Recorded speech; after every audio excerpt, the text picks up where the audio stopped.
ஆண்டவராகிய இயேசு கிறிஸ்துவின் நாமத்தில் இந்த 11வது மாதத்தினுடைய இந்த முதலாவது நாளில் உங்கள் யாவருக்கும் வாழ்த்துக்களை ஸ்தோத்திரங்களை தெரிவித்துக் கொள்கிறேன். இந்த மாதத்தினுடைய வாக்குத்தத்த வசனமாக சங்கீதங்களின் புஸ்தகம் 32வது சங்கீதம் 8வது வசனத்தில் இப்படியாய் ஆண்டவருடைய வார்த்தை சொல்லுகிறது, நான் உனக்கு போதித்து நீ நடக்க வேண்டிய வழியை உனக்கு காட்டுவேன், உன்மேல் என் கண்ணை வைத்து உனக்கு ஆலோசனை சொல்லுவேன். ஆண்டவர் இந்த 11வது மாதத்தில் நமக்கு போதிக்கிற ஒரு தெய்வமாகவும், வழிகாட்டுகிற ஒரு தெய்வமாகவும், ஆலோசனை சொல்லுகிற ஒரு தெய்வமாகவும் ஆண்டவர் இருக்க போகிறார்.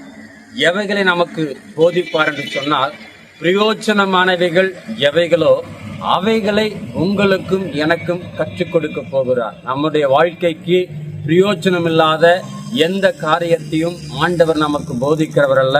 உலகம் அதை போதிக்கும். ஆனால் ஆண்டவர் சொல்லுகிறார், அதை எல்லாவற்றையும் உன்னை விட்டு நான் விலக்கி வைத்து விட்டு உன் வாழ்க்கைக்கு பிரயோஜனமானது எதுவோ அவைகளை மாத்திரம் நான் போதிப்பேன் என்று சொல்லுகிறார்.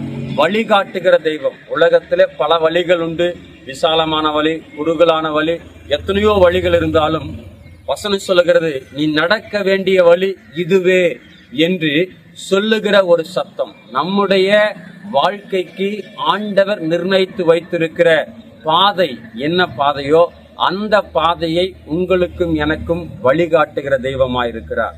கடைசியாக ஆண்டவர் நமக்கு போதித்த காரியத்தையும் காட்டிய வழியையும் நாம் சரியாக சென்று சேருகிறோமா என்பதை அவர் கண்கள் நம் மீது வைத்து நமக்கு தேவையான நல்ல ஆலோசனைகளை, நாம் எப்படி இந்த ஓட்டத்தை ஓடி முடிக்க வேண்டும், இந்த வாழ்க்கையை வாழ்ந்து முடிக்க வேண்டும் என்கிறதான ஆலோசனைகளை கர்த்தர் ஒவ்வொரு நாளும் தந்து உங்களையும் என்னையும் வழிநடத்த அவர் வல்லமையுள்ளவராயிருக்கிறார். ஆகவே ஆண்டவர் போதிப்பார், ஆண்டவர் வழிகாட்டுவார், ஆண்டவர் ஆலோசனை சொல்லுவார். நீங்களும் நானும் அவரிடத்தில் கேட்க வேண்டும்.